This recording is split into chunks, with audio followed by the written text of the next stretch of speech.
தேவை, கர்ப்பத்தின் கண்ணி தேவை, பண தேவை, இப்படி எல்லாம் பல தேவைகளை சொல்லுகிறோம். ஆனால் ஒரு தேவனுடைய பிள்ளைகளுக்கு 2 தேவைகள். எல்லாரும் சொல்லுங்க. ஒன்று சொல்லுங்க, ஆசீர்வாதம். எல்லாரும் சொல்லுங்க, என்ன தேவைங்க? 2வது பாதுகாப்பு. இதுதான் ஒரு விசுவாசிகளுடைய வாழ்க்கையில தேவை. எல்லாரும் சொல்லுங்க. ஒண்ணு என்ற சத்தமா சொல்லுங்க. 2வது இதுதான் ஒரு விசுவாசிகளுடைய வாழ்க்கையில தேவை. இப்ப ஆசீர்வாதம் தேவை.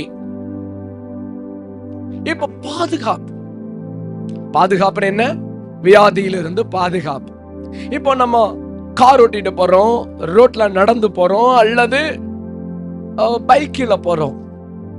அங்க போகும்போது நம்ம வீட்டிலிருந்து கிளம்பி வீடு வந்து சேரும் வரை நமக்கு என்ன தேவை? இன்னைக்கு பாத்தீங்கன்னா நிறைய ஆக்சிடென்ட், பயங்கரமான விபத்துகள், பயங்கரமான காரியங்கள் எல்லாம் நடந்து வருகிறது. எனவே நமக்கு என்ன தேவை? எல்லாம் சொல்லுங்க. ஆசீர்வாதமும் சொல்லுங்க, பாதுகாப்பும். அப்ப ஆசீர்வாதம் தேவை, பாதுகாப்பு தேவை.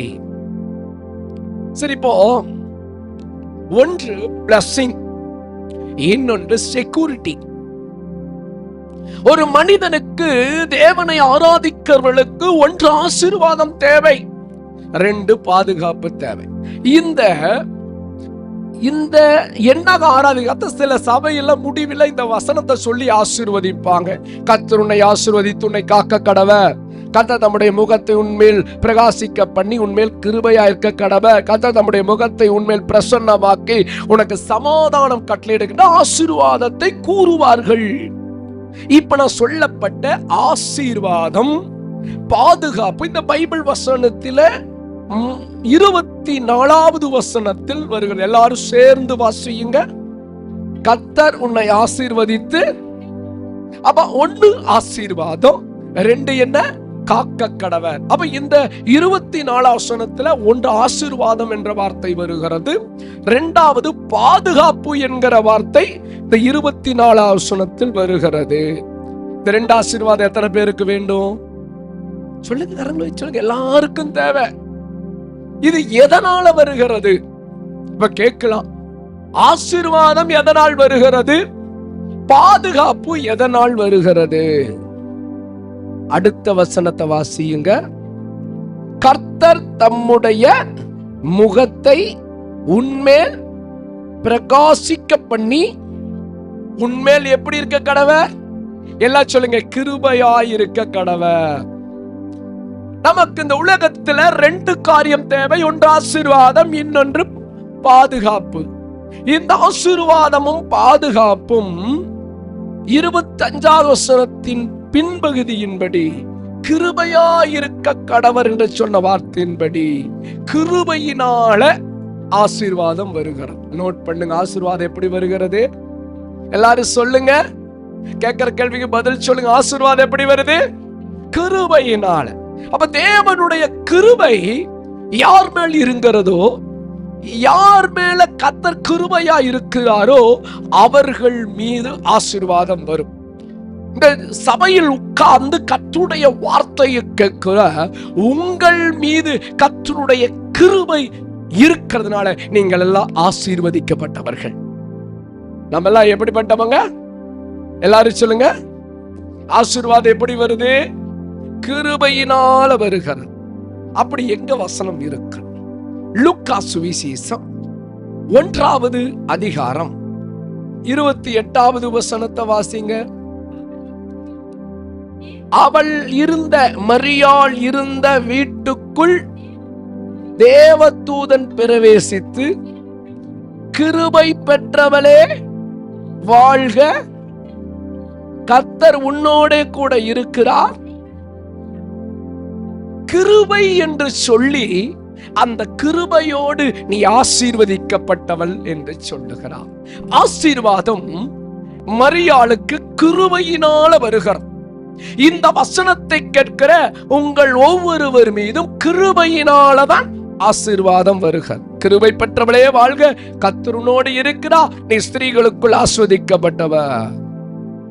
நம்ம ஆசீர்வதிப்பதற்கு,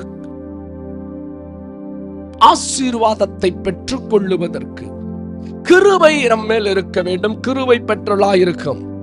ஆசீர்வாதம் கிருபையினால வரும். நீங்க ஜெபிக்கலாம், நல்லா ஜெபிக்கணும், நல்ல வேதம் வாசிக்கணும், உபவாசம் இருக்கணும், தேவனுக்கென்று வைராக்கியமா நிற்கணும். இதெல்லாம் கட்டாயம் நீங்க செய்யணும், ஒவ்வொரு விசுவாசம். ஆனால் ஆசீர்வாதம் நீங்கள் ஜெபம் பண்றதுனால வராது. ஆசீர்வாதம் வேதம் வாசிக்கிறதுனால வராது. ஆசீர்வாதம் நீங்க உபவாசம் இருக்கிறதுனால வராது. ஆசீர்வாதம் ஒன்று கிருபையினால மாத்திரம்தான் வரும். ஆமீன்னு சொல்லுங்க. ஜெபம் பண்ணணும், வேதம் வாசிக்கணும், சபைக்கு ஒழுங்கா வரணும், உபவாசம் எல்லாம் இருக்கலாம். இதனால் ஆசீர்வாதம் வராது.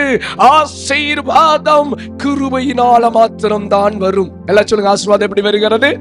எல்லா வாயில திறந்து சொல்லுங்க, எல்லாரும் சொல்லுங்க. சரி, ஆசீர்வாதம் கிருபையினால வருகிறது.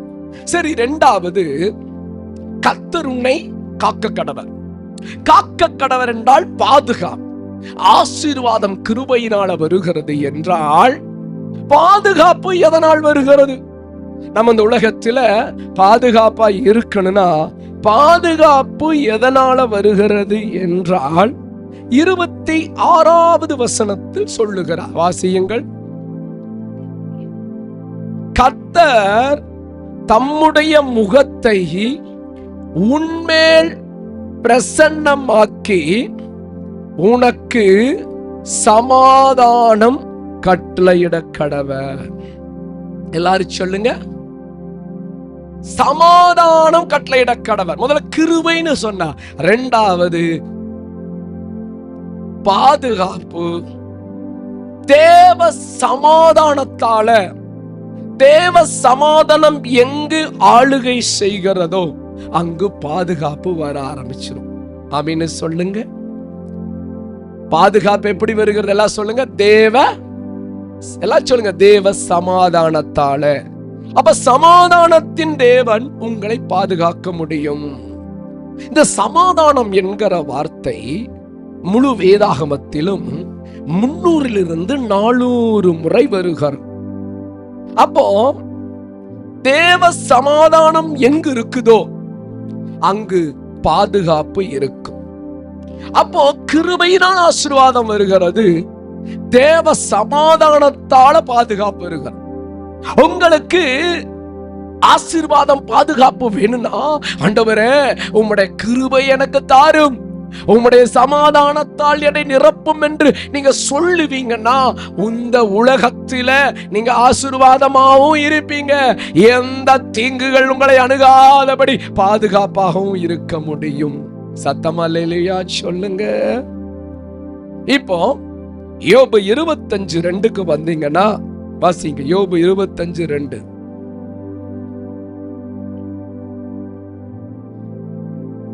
யோபு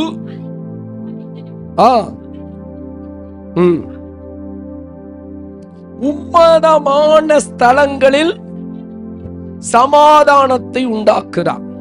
119 சங்கீதம் 165 வசனம், மிகுந்த சமாதானம், மிகுந்த சமாதானம். 128 சங்கீத 6 வசனம், இஸ்ரவேலுக்கோ மிகுந்த சமாதானம் உண்டு. வெளிப்படுத்தல் 1:5 கிருபையினால அந்த கிருபையின் சமாதானத்தை பார்க்கிறோம். சமாதானத்தின் தேவன் என்று பைபிள்ல வருது. இப்ப பாருங்க, இந்த சமாதானம் என்கிற வார்த்தைக்கு எபிரேய மொழியில ஷலோம். எல்லாரும் சொல்லுங்க, ஷலோம். இப்ப இன்னொரு காரியத்தை சொல்றேன். இந்த சமாதானம் இருக்கிற இடத்துல, தேவ சமாதானம் இருக்கிற இடத்துல மரணத்தின் தூதனுக்கு அதிகாரம் கிடையாது. இந்த தேவ சமாதானம் இருந்துச்சுன்னா வியாதி உங்களை ஒண்ணும் செய்ய முடியாது. பிரச்சனைகளோ, துன்பங்களோ, போராட்டங்களோ, எதிர்ப்புகளோ, ஆக்சிடென்டோ, மரணமோ, திடீர் மரணமோ உங்கள் மீது அதிகாரம் இல்லை. ஒரு விசுவாசிக்கு தேவை தேவ கிருபை, ஒரு விசுவாசிக்கு தேவை தேவ சமாதானம். கர்த்தர் ஆளுகை செய்கிறார். சமாதானத்தால் உங்களை ஆளுகை செய்யும் பொழுது எந்த பயங்கரமும் உங்களை அணுக முடியாது, எந்த தீங்கும் அணுக முடியாது, எந்த பிரச்சனை அணுக முடியாது. பிசாசுனுடைய மரணத்தின் சக்தி உங்களை அணுக முடியாது. எத்தனை பேர் அதை விசுவாசிக்கிறீங்க? ஒரு விசுவாசிக்கு தேவை ஆசீர்வாதம், ஒரு விசுவாசிக்கு தேவை பாதுகாப்பு. ஆசீர்வாதம் தேவ கிருபையால வருகிறது, பாதுகாப்பு தேவனுடைய சமாதானத்தால் வருகிறது. அப்ப இரண்டும் உங்களுக்கு வேணும், இரண்டும் வேணும். எப்படி? எல்லாம் சொல்லுங்க. கிருபையும் சமாதானமும். எல்லாம் சொல்லுங்க. எப்படி வருகிறது? சொல்லுங்க. கிருபை சமாதானம். இந்த ஆசாரிய ஆசீர்வாதத்தை புதிய ஏற்பாட்டில சொல்லுங்க. எல்லாம் சொல்லுங்க. கிருபையும் சமாதானமும். கிருபை எதை கொண்டு வருது? சமாதானத்தை கொண்டு வருது, பாதுகாப்பு. எல்லாம் சொல்லுங்க. கிருபைன்னு வந்துச்சுன்னா எல்லாரும் ஆசீர்வாதமா இருப்பீங்க. சமாதானம்னு வந்துருச்சுன்னா அங்க என்ன வருகிறது? நமக்கு பாதுகாப்பு. இந்த ஆசீர்வாதத்தை அப்போஸ்தலனாகிய பேதுரு 1 பேதுரு 1:3 கிருபையும் சமாதானமும் உங்களுக்கு பெருக கடவது சொல்றாரா? அதே என்னாகம் 6 சொன்ன ஆசீர்வாதத்தை பேதுரு எடுத்து சொல்றார். கிருபைனா உனக்கு ஆசீர்வாதம் வருது, சமாதானம்னா உனக்கு பாதுகாப்பு வருதுன்னு சொல்றார். 2 கொரிந்தியர் 1:2 அப்போஸ்தலனாகிய பவுல் கிருபையும் சமாதானம்னு சொல்றார். 1 கொரிந்தியர் 1:3 கிருபையும் சமாதானம்னு சொல்றார். எபேசியர் 1:3 கிருபையும் சமாதானம்னு சொல்றார். கலாத்தியர் 1:3 கிருபையும் சமாதானம் சொல்றார். அப்ப கிருபையும் சமாதானம் என்பது வேதம் முழுவதிலும் 17 முறை வருகிறது. 17 முறை வருகிறது. அதாவது கிருபை, grace and peace, grace and peace. கிருபையும் சமாதானமும் ஒரு தேவ பிள்ளைகள் மேல வந்துருச்சுன்னா அவங்க ஆசீர்வாதமா இருப்பாங்க, பாதுகாப்பா இருப்பாங்க. எல்லாரும் கரங்களை உயர்த்தி வளர சொல்லுங்க. கிருபையும் சொல்லுங்க சமாதானமும் என் குடும்பத்தின் மேலே, எங்கள் சபையின் மேலே இறங்கினதுக்காக நன்றி. எனவே நாங்கள் எல்லாம் ஆசீர்வாதமும் பாதுகாப்பாக இருப்போம். ஆசீர்வாதம் எப்படி வருது? தேவ கிருபையால். பாதுகாப்பு எப்படி வருகிறது? சமாதானத்தால.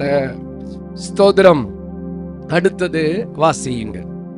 கர்த்தர் தம்முடைய முகத்தை, கர்த்தர் தம்முடைய முகத்தை. சரி, இப்ப கிருபையும் சமாதானம் எப்படி வருது? முதலாவது 2 ஆசீர்வாதத்தை சொன்னேன். இந்த 2 ஆசீர்வாதம் எப்படி வருது? ஆசீர்வாதம் கிருபையால, பாதுகாப்பு சமாதானத்தால. அப்போ இந்த கிருபையும் சமாதானம் எப்படி வரும்? எப்படி வரும்னா, கர்த்தர் தம்முடைய முகத்தை, கர்த்தருடைய தம்முடைய முகத்தை. அப்ப 2 முறை கர்த்தருடைய முகம், கர்த்தருடைய முகம், கர்த்தருடைய முகத்தை பிரகாசிக்க பண்ணி தம்முடைய முகத்தினால பிரசன்னமாக்கி. 2 ஒண்ணுதான், 2 ஒன்றுதான். அப்ப கிருபையும் சமாதானம் எப்படி வருதுன்னா, தேவனுடைய முகத்திலிருந்து கிருபையும் சமாதானம் வருது. கை தட்டுங்க. கிருபையும் சமாதானம் எப்படி வருது? தேவனுடைய முகத்திலிருந்து வருகிறது. சோதரம் எல்லாரும் தெரிஞ்சுக்குங்க. தம்முடைய முகத்தால பிரசன்னமாக்கி, கர்த்தர் தம்முடைய முகத்துல பிரசன்னமாக்கி. சரி, இப்ப அடுத்த கேள்வி கேட்கிறேன். கர்த்தர் தம்முடைய முகத்தை எப்படி பிரகாசம் பண்ணுகிறார்? இதே வசனத்துக்குள்ள நிறைய ரகசியம் இருக்கு. எப்படி பிரகாசமாக்குறா? இப்ப நீங்க பாருங்க, பைபிள்ல எல்லாருக்கும் நீங்க முகம் முகம் முகம், தேவனுடைய முகம் என்று பைபிள்ல எங்கெல்லாம் வருதோ, தேவனுடைய முகம், எல்லாரும் சொல்லுங்க, தேவனுடைய the face of the God, the face of the Lord. இப்ப பைபிள்ல முகம் என்று வர்ற இடம், தேவனுடைய முகம் என்று வர்ற இடத்தெல்லாம் சொல்லுங்க ஆவியானவர். எல்லாரும் சொல்லுங்க, எப்படி வாசிக்கணும் பைபிள்ல? தேவனுடைய முகம் என்று எங்கெல்லாம் வருதோ அந்த இடத்துல நம்ம என்ன சொல்லி வாசிக்கணும்? ஆவியானவர், பரிசுத்த ஆவியானவர் என்று போட்டு பைபிளை வாசிக்கணும். சரி, ஆவியானவரை பைபிள்ல எதுக்கெல்லாம் ஒப்பிட்டு சொல்லுகிறது? அப்போஸ்தலர் 2:3 வந்தீங்கன்னா பரிசுத்த ஆவியானவரை அக்னிக்கு ஒப்பிட்டு பேசுகிறது. மத்தேயு 3:16 இயேசு ஞானஸ்தானம் பெறும் பொழுது புறாவை போல, புறாவின் வடிவில இறங்கி வந்தார், புறாவிக்கு ஒப்பிட்டு சொல்லுகிறது. யோவான் 3:8 காற்றுக்கு ஒப்பிட்டு பரிசுத்த ஆவியானவர் சொல்லப்பட்டிருக்கிறார். யோவான் 7:37-38 பரிசுத்த ஆவியானவர் தண்ணீருக்கு ஒப்பிட்டு பேசப்படுகிறார். ஏசாயா 61:1 எண்ணெய் எண்ணெய், 1 அக்கினி, 2 புறா, 3 காற்று, 4 தண்ணீர், 5 எண்ணெய். இன்னொரு இடத்துல ஈசோப்பு, ஈசோப்பு. எல்லாம் சொல்லுங்க, கர்த்தர் தம்முடைய முகத்தை உங்க மேல பிரசன்னமாக்கி என்றால் தேவ ஆவியானவர் உங்களை பிரகாசிக்க செய்கிறார். தேவ ஆவியானவர் உங்கள் மேல் பிரசன்னமாகி, அப்ப எங்கெல்லாம் தேவனுடைய முகம் வருதோ அங்கெல்லாம் பரிசுத்த ஆவியானவர் என்று நீங்கள் வாசிக்கத்தால், எங்கு தேவனுடைய முகம் வருகிறதோ அங்கெல்லாம் யாரை அடையாளப்படுத்துகிறார்? சொல்லுங்க, பரிசுத்த ஆவியானவர். தேவனுடைய முகம் வாசிக்கும் பொழுது, அப்ப இன்னொரு ரகசியம் இங்க பாருங்க, பைபிள்ல தேவ சமூகம்னு வந்துச்சுன்னா அங்க பரிசுத்த ஆவியானவர் போட்டு வாசிக்கும். இப்ப வேதத்தை தமிழ்ல மொழிபெயர்க்கும் போது தேவ சன்னதி, தேவ பிரசன்னம், தேவ சமூகம், இப்படி எல்லாம் நிறைய இடத்துல வரும். ஏன்னா அந்த இடத்துல மூல மொழியில எபிரேய மொழியில இருந்து தான் டிரான்ஸ்லேட் பண்ணிருக்காங்க. அதுல ஸ்மித் லிட்ரல் டிரான்ஸ்லேஷன் ஒன்னு இருக்குது. இந்த ஸ்மித் லிட்ரல் டிரான்ஸ்லேஷன் நேரடியா எபிரேய மொழியில டிரான்ஸ்லேட் பண்ணப்பட்டிருக்கு. இன்னைக்கு உங்க கையில் இப்ப வேத புத்தகம் இருக்குது அல்லவா, அந்த எல்லா இடத்திலும் தேவ சன்னதிங்கிற இடத்துல தேவனுடைய முகம், தேவனுடைய சமூகம்ங்கிற இடத்துல அப்படி எழுதல. முகம் வர்ற இடத்துல ஒரு இடத்துல அப்படியே மக்கள் படிப்பதற்கு சௌகரியமா ஒரு இடத்துல சமூகம்னு போட்டிருக்காங்க, ஒரு இடத்துல சன்னதின்னு போட்டிருக்காங்க. ஆனா சன்னதி, தேவ சமூகம், தேவ பிரசன்னம் என்று வர்ற இடத்துல எல்லாம் சொதுரம் பரிசுத்த ஆவியானவர் என்று வந்திருக்க வேண்டும். அல்லேலூயா சொல்லுங்க, சத்தமா சொல்லுங்க. தேவ சமூகம், தேவ சன்னதி, தேவ பிரசன்னம், கர்த்தருடைய முகத்திற்கு முன்பாக, இது பைபிள்ல 100 முறைக்கு மேலாய் வருகிறது. அப்ப தெளிவா தெரிஞ்சுக்குங்க, முகம், தேவனுடைய சன்னதி என்ற வர்ற இடத்துல எல்லாம் சொல்லுங்க பரிசுத்த ஆவியானவர். எல்லாரும் சொல்லுங்க, எப்படி வாசிக்கணும்? பரிசுத்த ஆவியானவர் என்று வாசிச்சோம்னா சரியா இருக்கும். அப்படி இருக்கிறதா பைபிள்ல வசனத்தை தெளிவா உங்களுக்கு காட்டி கொடுக்க விரும்புற. சங்கீதம் 51வது அதிகாரத்தை திருப்பி 11வது வசனத்தை ஒருவர் வாசியுங்க. எல்லாம் சொல்ல, உம்முடைய சமூகம்னா என்ன வரணுங்க? சொல்லுங்க, பரிசுத்த ஆவியானவர். உம்முடைய பரிசுத்த ஆவியானவரை, பரிசுத்த ஆவியானவரை எல்லாரும் எடுத்துக்கலாம். உங்களுக்கு விளக்கத்தை கொடுக்க 51வது அதிகாரத்தை எடுத்துக்கொள்ளுங்க. இப்ப பாரு, வாசிக்கணும் பாருங்க, இப்படித்தான் பைபிள் வசனத்தை வாசிக்கணும். சொல்லுங்க, உமது பரிசுத்த ஆவியானவரை விட்டு என்னை தள்ளாமலும். சமூகம்னா என்ன வந்திருக்கோம் அந்த இடத்துல? எல்லாரும் வாசிங்க, உமது பரிசுத்த ஆவியானவரை விட்டு என்னை தள்ளாமலும் உமது பரிசுத்த ஆவியை என்னிடத்திலிருந்து, கரங்களை தூக்கி அல்லேலூயா சொல்லுங்க. இப்படித்தான் சரியா வாசிக்கணும்.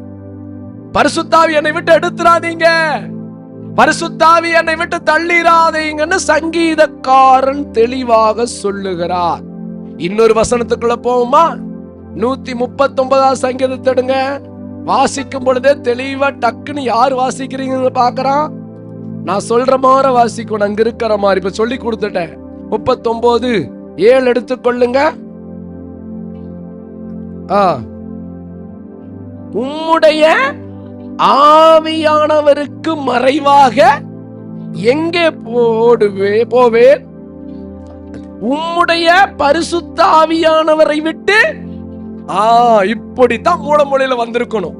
அப்படித்தான் வந்துச்சு. நம்ம ஆளுங்க டிரான்ஸ்லேட் பண்ணும்போது போயிட்டாங்க. சொல்லுங்க, உம்முடைய பரிசுத்த ஆவியை விட்டு. எல்லாம் சொல்லுங்க, எங்கே ஓடுவேன் அப்பா? பரிசுத்த ஆவியானவர் விட்டு எங்கே ஓடுவேன்? இப்ப நம்ம ஜீவ வார்த்தை சபை என்பது ஒரு பைபிள் காலேஜ். ஒவ்வொரு ஞாயிற்றுக்கிழமை ஒரு யூனிவர்சிட்டியில உட்கார்ந்து நீங்க ட்ரைனிங் எடுத்துட்டு இருக்கீங்க. ஏதோ ஒரு கற்றுக் கொடுக்கறது இல்ல. இந்த சர்ச்ல வந்து உட்கார்ந்து போனீங்கன்னா, செய்தி கேட்டீங்கன்னா, நீங்க எல்லாம் வந்து ஒரு யூனிவர்சிட்டியில உட்கார்ந்து நீங்க கற்றுக்கொண்டு போகிறீர்கள் என்று அர்த்தம். அப்ப சொல்லுங்க, பரிசுத்த ஆவியை விட்டு எங்கே ஓடுவேன்? சரி, அடுத்தது வருவோமா? எசேக்கியேல் புஸ்தகத்தை எடுத்துக் கொள்ளுங்க சீக்கிரம். 39 அதிகாரத்துக்கு வாங்க. எசேக்கியேல் 39 அதிகாரம். டக்கு டக்குன்னு எடுங்க. 27 வசனத்தை வாசிங்க. நான் அவர்களை ஜனசதங்களுக்கு திரும்பி வர பண்ணி தேசங்களை அவர்களை கூட்டிக் கொண்டு திரளான கண்களுக்கு முன்பாக அவர்களுக்குள் நான் பரிசுத்த ஆவியானவர் என்று விளங்கும் போது 2 கொரிந்தியர் 3 அதிகாரம் 2 கொரிந்தியர் 3 அதிகாரத்தை எடுத்துக்கொள்ளுங்க. 18 வசனம்.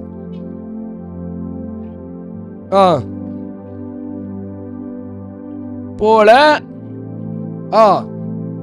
ஆவியாயிருக்கிற கர்த்தராலே அந்த சாயலாதானே மகிமையின் மேல் மகிமை அடைந்து. அப்போ சோதரம், ஆவியானவர் விட்டு நம்ம விலகாம ஆவியானவரோடு நெருகிறோம். அப்ப கிருபையும் சத்தியமும் வந்தா ஆட்டோமேட்டிக் உங்களுக்கு பாதுகாப்பு வந்துடும், ஆட்டோமேட்டிக் ஆசீர்வாதம். அப்ப முகம் என்பது பரிசுத்த ஆவியானவர். ஆவியானவர் உங்கள் முகத்தை பிரகாசிக்க பண்ணுகிறார். ஆவியானவர் உங்கள் முகத்தை பிரசன்னமாக்குறார். Praise the Lord. சார், இப்போ ஒரு கேள்வி கேட்கிறேன். இங்க பாருங்க, பைபிள்ல பழைய ஏற்பாட்டில யாருடைய முகம் பிரகாசித்தது? யாத்திராகம் 34:30 மோசேயின் முகம் பிரகாசித்தது. அப்போஸ்தலர் 6:25 ஸ்தேவானின் முகம் பிரகாசித்தது. தானியேல் 1 அதிகாரம் 15 வசனத்துல தானியேலுடைய முகம் பிரகாசித்தது. மத்தேயு சோதரம் 17:2 இயேசுவின் முகம் பிரகாசித்தது. பழைய ஏற்பாட்டில மோசேயின் முகம், புதிய ஏற்பாட்டில இவர்களுடைய முகம் எப்படி பிரகாசித்தது? ஏன் பிரகாசித்தது? கர்த்தர் சொல்றாரு, தம்முடைய முகத்தை வைத்து உங்களை மேல் பிரகாசிக்க செய்கிறார். உங்கள் மேல் பிரகாசிக்க செய்கிறார். ஆவியானவர் பிரகாசிக்க செய்கிறார். யாத்திராகமம் 34 அதிகாரம் 29 வசனத்தை வாசியுங்க. இருங்க, வாசிங்க. யாத்திராகமம். மோசே சாட்சி பலகைகள் 2 தன் கைகளில் எடுத்துக்கொண்டு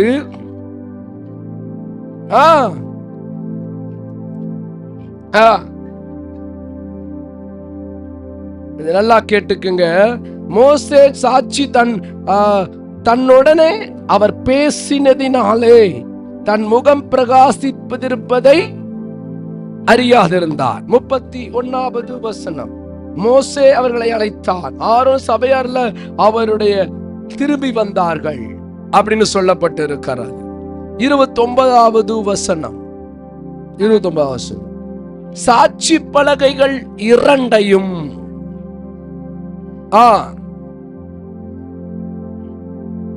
மோசேயினுடைய முகம் பிரகாசித்திருந்தது. மோசேயினுடைய முகம் பிரகாசித்திருந்தது. மோசேயினுடைய முகம் பிரகாசித்திருந்தது. ஏன் பிரகாசித்தது? 34:29 தன்னோட அவர் பேசினதினாலே தன் முகம் பிரகாசித்திருந்தது என்று சொல்லப்பட்டிருக்கிறார். மூல மொழியில, தமிழ்ல இப்படி மூல மொழியில கர்த்தர் பேசினதினால முகம் பிரகாசிக்கவில்லை. நல்லா கேளு, மோசே கர்த்தரோடு பேசினதினால முகம் பிரகாசித்தது. எல்லாரும் சொல்லுங்க, இதுதான் சரியான மொழிபெயர்ப்பு. சில வேதத்துல எங்கும் தப்பில்லை, எல்லாம் எக்ஸ்ட்ரா. மூல மொழியில டிரான்ஸ்லேட் பண்ணும் பொழுது கொஞ்சம் மாத்தி பண்ணிட்டாங்க. மோசேயுடைய முகம் பிரகாசித்ததற்கு காரணம் என்னவென்றால், மோசே கர்த்தரோடு பேசினதினால பிரகாசிது. 33 அதிகாரத்துக்கு வாங்க, 20 வசனத்தை பாருங்க.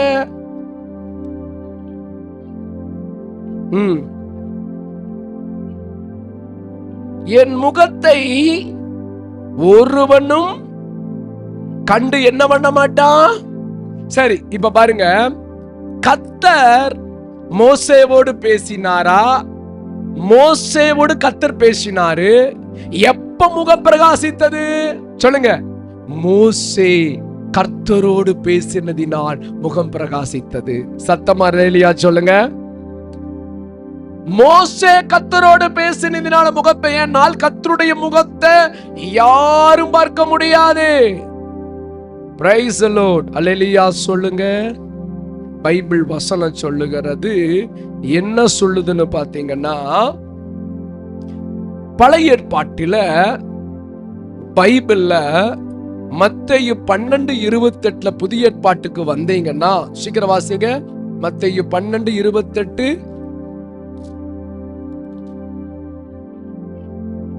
தேவனுடைய ஆவியினாலே பிசாசுகளை துரத்துகிறபடியால், தேவனுடைய ஆவியினால பிசாசுகளை துரத்துகிறபடியால். ஏற்பாட்டில லூக்கா 11:20 பாத்தீங்கன்னா, தேவனுடைய விரலினால பிசாசுகளை துரத்தினார். எல்லாம் சொல்லுங்க, யாருடைய விரலினால பிசாசை துரத்தினாரு? தேவனுடைய விரலினால. இன்னொரு இடத்துல மத்தேயு என்ன வருது? தேவ ஆவியினால. அப்ப பைபிள்ல எங்கெல்லாம், நல்லா கேட்டுக்குங்க, எங்கெல்லாம் என்ன வருதுன்னு பாத்தீங்கன்னா, லூக்கா 11:20, மத்தேயு 12:28. ஒரு இடத்துல தேவனுடைய விரல், இன்னொரு இடத்துல பரிசுத்த ஆவியானவர். பைபிள்ல எங்கெல்லாம் விரல் என்று வருதோ அங்கெல்லாம் பரிசுத்த ஆவியானவர் என்று போட்டு வாசிக்கணும்.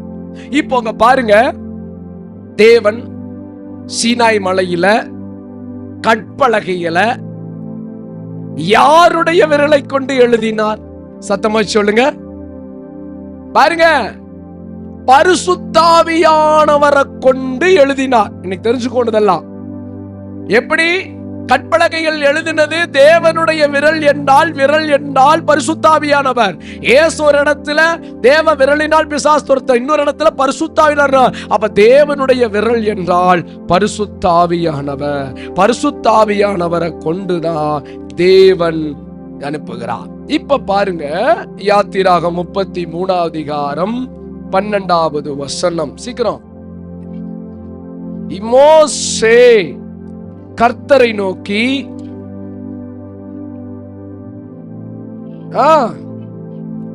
கர்த்தர் சொல்றாரு, என் சமூகம். சமூகம்னா என்ன போட்டு வாசிக்கணும்? பாத்தீங்களா, டக்குன்னு வாசிக்க மாட்டேங்க. பாத்தீங்க, சொல்லுங்க சொல்லுங்க. அவர் என் பரிசுத்த ஆவியானவர் உனக்கு முன்பாக செல்லுவார். கைதட்டி மகிமைப்படுத்துங்க. அத வாசிக்கும் கவனமா வாசிக்கணும். அப்ப தேவன் சொல்றாரு, என்னுடைய பரிசுத்த ஆவியானவர் எங்க போவாரு? அத சமூகம் சன்னதி எல்லாம் பரிசுத்த ஆவியானவர் உனக்கு முன்பாக போவார். மோசே கர்த்தர் பேசினதினால் என் முக பிரகாசமாகல, மோசே கர்த்தரோடு பேசினதினால் பிரகாசம் ஆனது. இப்ப பாருங்க, 42 வருஷம் 30 லட்சம் மக்களை வழி நடத்தினா, ஆவியானவரோடு பேசிட்டே இருந்தா. பரிசுத்த ஆவியானவரோடு எந்த அளவுக்கு பேசணும்? சீனாய் மலையில கேளுங்க, சீனாய் மலையில தேவனோடு பேசினதை விட, ஆண்டவராகிய இயேசுவோடு பேசுனதை விட அவன் அதிகமாய் பரிசுத்த ஆவியானவரோடு மோசே பேசினான். ஆதியாகமம் 3வது அதிகாரம் 8வது வசனத்திற்கு சீக்கிரம் வாங்க. இதை சொல்லி உங்களுக்கு அற்புதமான காரியத்தை கற்றுக் கொடுக்க விரும்புகிறேன். மீண்டும் வாசிங்க. பகலிலே குளிர்ச்சியான வேளையிலே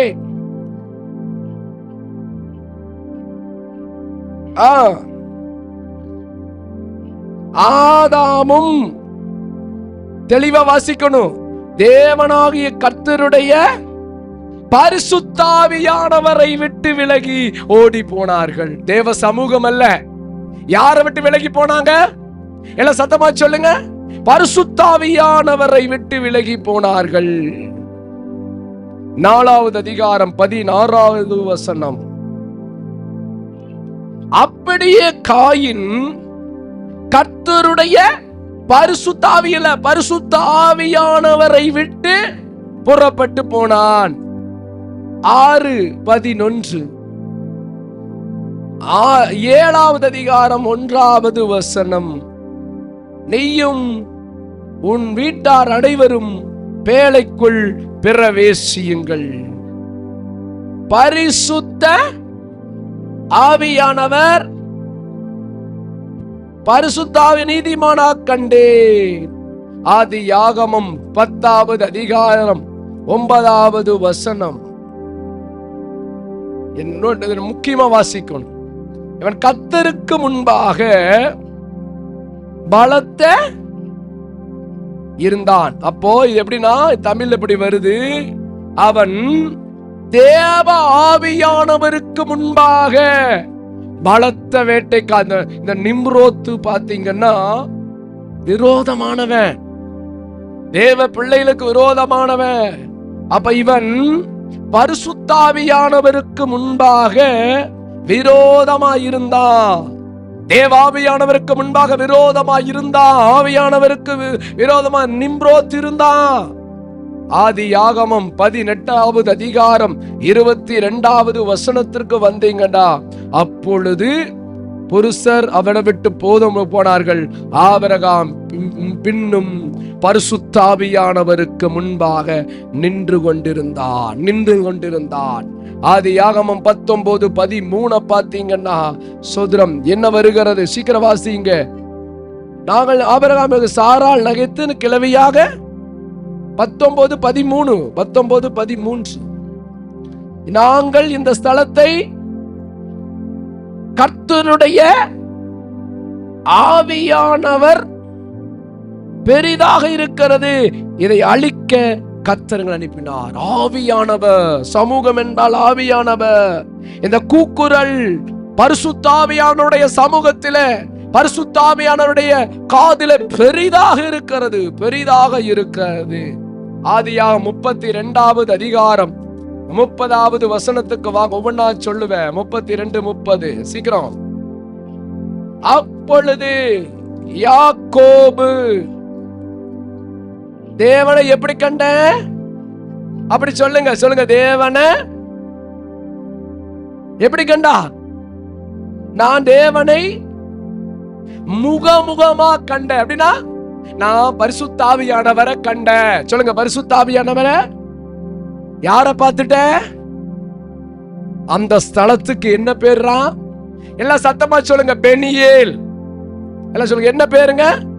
பெனியேல் என்றால் the face of God, தேவனுடைய முகம் என்ற அர்த்தம். எழுதிக் கொள்ளுங்க, தேவனுடைய முகம்.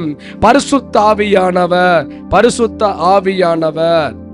ஆதியாகமம் 32:3 வாசியுங்கள். இப்ப வாசிங்க, அழகா உங்களுக்கு புரியும். இருங்க, கரெக்டா எல்லாரும் எடுத்துக்கொள்ளுங்க. பின்பு யாக்கோபு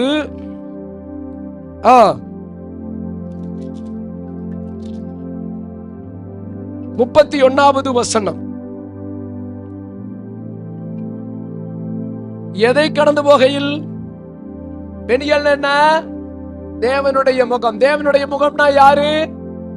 பரிசுத்த ஆவியானவரை கண்டு, அந்த பரிசுத்த ஆவியானவரை கண்டதுக்கு பின்னாடி அதை கடந்து போகும் பொழுது அவன் வாழ்க்கையில என்ன ஆகிறது? சூரியன் உதயமாகிறது. எந்த விசுவாசி பரிசுத்த ஆவியானவரோடு இணைந்து பரிசுத்த ஆவியானவரோடு அவரை காண்கிறார்களோ அவர்கள் வாழ்க்கையில் இருக்கிற இருள் மாறுகிறது, வியாதிகள் மாறுகிறது, துன்பங்கள் மாறுகிறது, கஷ்டங்கள் மாறுகிறது, போராட்டங்கள் மாறுகிறது. அப்பதான் அவன் என்ன பண்றான்? திராட்சரசத்தை எடுத்து வார்க்கிறான், எண்ணெய் எடுத்து வார்க்கிறான். இந்த திராட்சரசம் இயேசுவின் ரத்தத்துக்கு அடையாளம், எண்ணெய் பரிசுத்த ஆவியானவருக்கு அடையாளம். நாம் இயேசுவை பார்க்கிறோம். ஒன்று திராட்சரசம் இயேசு, எண்ணெய் பரிசுத்த ஆவியானவர். நான் ரட்சிக்கப்பட்டதற்கு பின்பாக ஒன்று இயேசுவை தரிசிக்கிறோம். இரண்டாவது எண்ணெயாக அபிஷேகத்தை பெற்றவுடனே நம் வாழ்க்கையில சூரிய உதயமாகிறது. நல்லா கேட்டுக்கங்க, சூரியன் உதயமாகிறது. ஒன்று, ஆதி நாட்கள்ல அந்த மோசே மலையின் மீது தேவனோடு பேசிட்டே இருந்தார். இப்போ ஆவியானவர், நல்லா கேட்டு, ஆவியானவர் அப்பப்ப வந்துட்டு போயிட்டு இருந்தாரு. ஆனா வந்துட்டு போனவங்களே ஆசீர்வாதமா இருந்தாங்கன்னா, இன்னைக்கு பரிசுத்த ஆவியானவர் வாழ்நாள் முழுவதும் நம் உள்ளத்தில் சுமந்து கொண்டிருக்கிற நாம் எந்த அளவுக்கு ஆசீர்வாதமாக இருப்போம். இந்த வார்த்தைகளுக்காய் கரங்களை தட்டி மகிமைப்படுத்துங்க. தேவ ஜனமே, ஆதியாகமம் புஸ்தகத்தில ஒரே பாஷையாய் பூமி எங்கும் இருந்தது. அந்த ஒரே பாஷை பேசிட்டு இருந்தாங்க. அந்த இடத்துல தேவன் அந்த பாஷைய 70 பாஷையா மாற்றினார். அவங்க வாயை மாத்தி வாயிலிருந்து 70 பாஷையா பிரிச்சு பேச வச்சார். 70 பாஷைகள் உலகம் எங்க உண்டா? இன்னைக்கு கோடிக்கு எத்தனையோ பாஷைகள் இருக்கிறது. ஒரு பாஷைந்தால் இன்றைக்கு நான் சொல்ற உங்க வாயில, உங்க நாக்குல அந்நிய பாஷையை ஆண்டவர் வைக்கிறா. நிச்சயமா சொல்ற, நீங்க ஆசீர்வாதமா இருப்பீங்க. அந்நிய பாஷை பேசுங்க. அந்நிய பாஷை பேச பேச உங்க வாழ்க்கையில உயர்வு வர ஆரம்பிச்சிரு. அந்நிய பாஷை பேச பேச மேன்மையடைவீங்க. ஆவியானவர் தான் செங்கடலை பிளந்தது. ஆவியானவர் தான் கீழ்காற்றை அடித்து முழங்கால் அளவு கொண்டு வந்தது. ஆவியானவர் தான் அற்புதங்களை செஞ்சார். அதே ஆவியானவர் இன்றைக்கு நம்மை நோக்கி வந்திருக்கிறார். அந்த ஆவியானவர் மோசே தேவனோடு பேச பேச முகம் பிரகாசிக்க ஆரம்பித்தது. நான் இன்னைக்கு சொல்றேன், ஆவியானவரோடு பேசினா, தேவனை விட இயேசுவோடு பேசினதை விட ஆவியானவரோடு 120 நாள் அங்க பேசினா, நான் இன்னைக்கு சொல்றேன், என் தேவ ஜனமே, நீ ஆசீர்வாதமா இருக்கணுமா, நீ பாதுகாப்பா இருக்கணுமா, மோசே அதிகமா பேசுனது போல உங்க வாயில அந்நிய பாஷை பேசுங்க.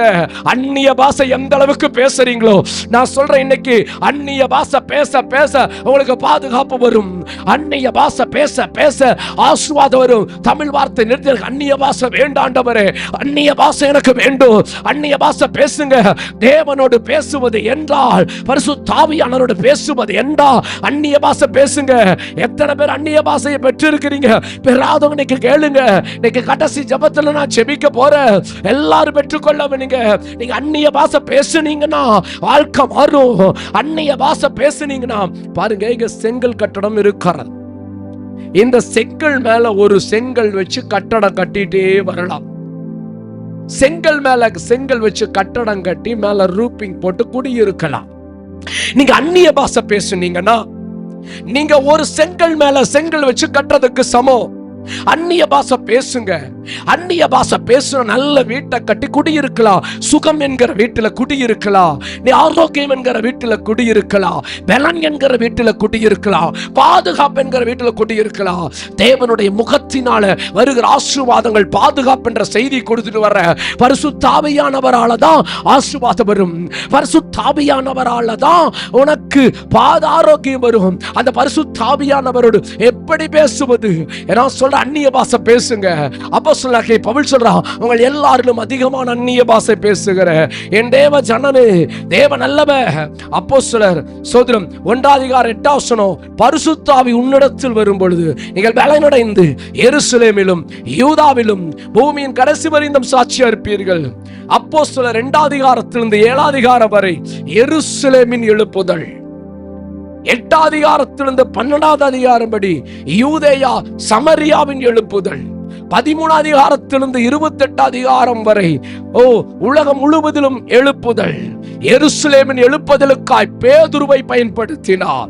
யூதா, யூதேயா, சமரியா 2 தான். இந்த எழுப்புதலுக்கு பிலிப்புவை பயன்படுத்தினார். 17 28 உலகம் முழுவதிலும் அப்போஸ்தலனாகிய பவுலை தேசம் முழுவதும் பயன்படுத்தினார். தேவ ஜனமே, பிலிப்பு எப்படிப்பட்டவனாக இருந்தான்? பயன்படுத்தினது காரணம் அப்போஸ்தலர் 6:5 பிலிப்பு ஆவியால் நிரப்பப்பட்டிருந்தான். அப்போஸ்தலர் 2 பேதுரு பரிசுத்த ஆவியால் நிரப்பப்பட்டிருந்தான். அப்போஸ்தலர் 13:2 பவுலையும் பர்னபாவையும் பரிசுத்த ஆவியானவர் சபையினடையில் ஊழியத்திற்கென்று பிரித்தெடுத்தார். அப்படி என்றால் பரிசுத்த ஆவியானவர் தான் இவர்களை பயன்படுத்தினார். அவர்கள் அந்நிய பாஷை பேசுகிறவர்கள். பழைய ஏற்பாட்டில மோசே மலையில தான் தேவன் வந்து பேசினார்.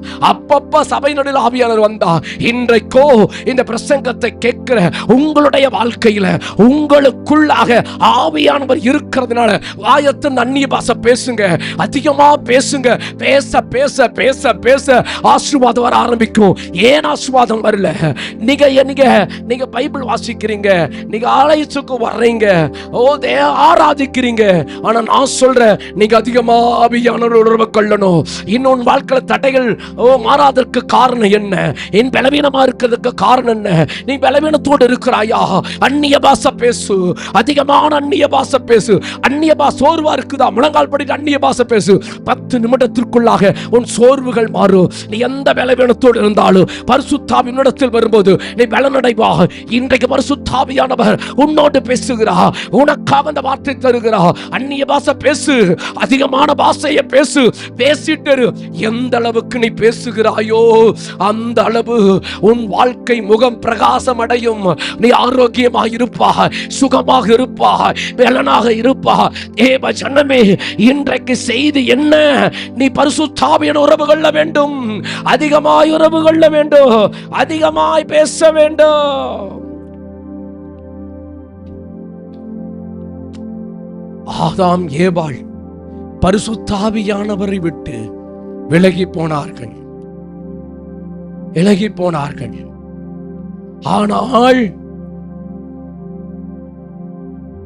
பரிசுத்த ஆவியானவருக்கு முன்பாக மோசே நின்று கொண்டிருந்தார். பரிசுத்த ஆவியானவருக்கு முன்பாக ஆபிரகாம் நின்றான். பரிசுத்த ஆவியானவர் தேவனுடைய முகம் என்று அழைத்த பெனியேல் என்கிற இடத்தில் யாக்கோபு இருந்தார். யாரெல்லாம் வேதத்தில் பரிசுத்த ஆவியானவரோடு ஐக்கியமாக இருந்தார்களோ அவர்கள் உயர்ந்தவர்களாக, ஆரோக்கியமானவராக. ஆபிரகாமை எங்கும் பைபிள்ல பலவீனன் என்று சொல்லவில்லை.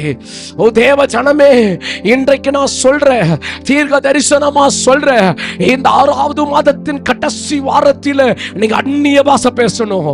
அதிகமா பேசணும். நீங்க முழங்கால் படிட்டு வாயை திறந்து துதிச்சுட்டே இருங்க. பாஸ்டர் சோர்வா இருக்கனே, யாதிமான்ல எனக்கு எது நீங்க சொல்ற, இன்னைக்கு எந்த நிலையில் ஆலயத்துக்கு இருந்தாலும் உன் கட்டுகள் உடைப்பா, விசுவாசுகள் ஓடும், வியாதிகள் மாறும், பலவீனங்கள் மாறும், எல்லா கட்டுகள் உடையும். கர்த்தர் உன்னை உயர்த்துவார். எத்தனை பேர் இன்னைக்கு செய்தியை கேட்டு அதிகமா அந்நிய பாஷை பேச போறீங்க? ஒரு அல்லேலூயா சொல்லுங்க, சத்தமா சொல்லுங்க, இன்னொரு அல்லேலூயா சொல்லுங்க. யாத்திராகமம் 31:11 தேவனுடைய விரலினால் எழுதப்பட்ட கற்பனை, தேவனுடைய பரிசுத்தாவியினால் எழுதப்பட்ட கல்பலகை. சங்கீதம் 8:8 தேவனுடைய விரலின் கிரிகைன்னு வருது, ஆனா அப்படி வாசிக்க கூடாது. தேவனுடைய பரிசுத்தாவியானவருடைய கிரிகையாகிய மனுஷன் பைபிள் வாசிக்கணும். லூக்கா 11:20 தேவனுடைய பரிசுத்த ஆவியினால பிசாசுகளை துரத்தினாராம். மத்தேயு சுவிசேஷத்துல வாசிச்சோம். என்ன வாசிச்சோம்? எப்படி வருகிறது? எல்லாரும் சொல்லுங்க பார்க்கலாம். மத்தேயு 12:28 தேவனுடைய விரலினால பிசாசுகள். விரல் என்பது பரிசுத்த ஆவியானவர். நியாயாதிபதிகள் 6:34 கர்த்தருடைய ஆவியானவர் கிதியோன் மேல் இருந்தார். ஆதியாகமம் 3:8 அவருடைய சமூகத்தை விட்டு ஆதாம் ஏவாள் பரிசுத்தாவிட்டு விலகுனாங்க, எல்லாத்தையும் இழந்துட்டாங்க. ஆனா நீங்களும் நானுமோ பரிசுத்த ஆவியானவரை விட்டு விலகாம வீட்டுல இருந்தா தனியா கொஞ்சம் அந்நிய பாஷை பேசுங்க, அதிகாலை அந்நிய பாஷை பேசுங்க, நடந்து போகும்போது மௌனமா பேசுங்க. எந்த அளவுக்கு நீங்க பரிசுத்த ஆவியானவரோடு ஐக்கியமா இருந்து பரிசுத்த ஆவியானவரோடு அதிக நெருக்கமா இருக்கிறீங்களோ, அந்நிய பாஷை பேசுறீங்களோ, அந்த அளவுக்கு உயர்வீங்க, அந்த அளவுக்கு பெருகுவீங்க. கரங்களத்தி குரலியா சொல்லுங்க. கர்த்தருடைய சமூகத்துல அன்னைக்கு மக்கள் ஓடி போனார்கள்.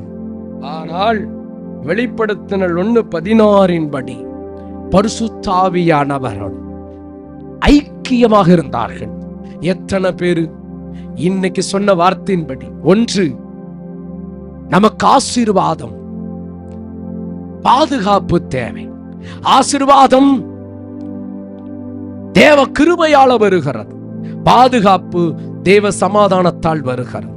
கிருபையும் சமாதானமும் நம் வாழ்க்கையில கொண்டு வருது. கிருபையும் சமாதானம் எப்படி வருகிறது? தேவ ஆவியால. தேவனுடைய முகம், தேவனுடைய முகம் என்றால் பரிசுத்த ஆவியானவர். பரிசுத்த ஆவியானவரால் அற்புதம். பரிசுத்த ஆவியானவர் தான் செங்கடலை பிறந்தாரு, எல்லாத்தையும் அற்புதங்களை செஞ்சாரு. 70 பாஷையா மாற்றினாரு. சோதரம் ஆவியானவர் அற்புதங்களை செய்தார். அடிக்கடி அன்னைக்கு வந்துட்டு போனாரு. புதிய ஏற்பாட்டுல 120 பேர் உட்கார்ந்துட்டு இருந்தாங்க. அந்த இடத்துல மேல வந்து தங்கினவர் இன்னைக்கு வாழ்நாள் முழுவதும் இன்னைக்கு நமக்குள்ள அந்த ஆவியானவர் இருக்கிறார். வந்து போகிறவர் அல்ல, அதிகமாக ஐக்கியம் கொள் தேவனுடைய முகத்தினால் என்று சொன்னேன். பரிசுத்த ஆவியானவராலதான். அந்நிய பாஷை பேசுறதுனாலதான் ஆசீர்வாதம் வரும். அந்நிய பாஷை பேச பேச ஆவியான நெருக்கம் நெருக்கம் நெருக்கம். ஆவியானோட நெருங்க நெருங்க உங்க முகம் பிரகாசமா இருக்கும். ஆவியானோட நெருங்க நெருங்க ஆரோக்கியம் அடைஞ்சிருவீங்க. எத்தனை பேருக்கு இந்த செய்தி பிரயோஜனமா இருந்துச்சு? எல்லாரும் எழுந்து நிற்போமா. நன்றி ஆண்டவரே. கர்த்தாவே உமக்கு ஸ்தோத்திரங்கள் தாவே. ஹல்லேலூயா ஹல்லேலூயா. ஒரு பாடலை நம்ம சுருக்கமா பாடுவோம். Price the Lord.